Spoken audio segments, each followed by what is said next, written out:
afternoon everyone. Ako nga pala si Kit Garcia Muling Bayan. At talika, tignan nyo ang itinanim kong kamatis o sa English ay tomato.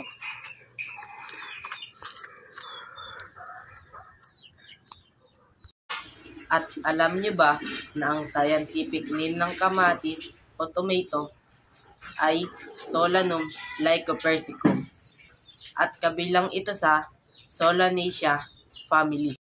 The importance of tomatoes in ecosystem are tomatoes require relatively low amounts of water and fertilizer compared to other crops, making them a more sustainable choice.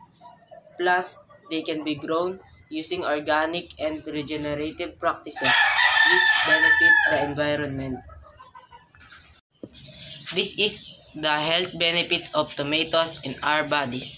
First, it reduces risk of heart disease.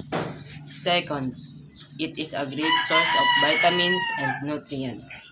Third, it is good for skin and it can prevent cancer.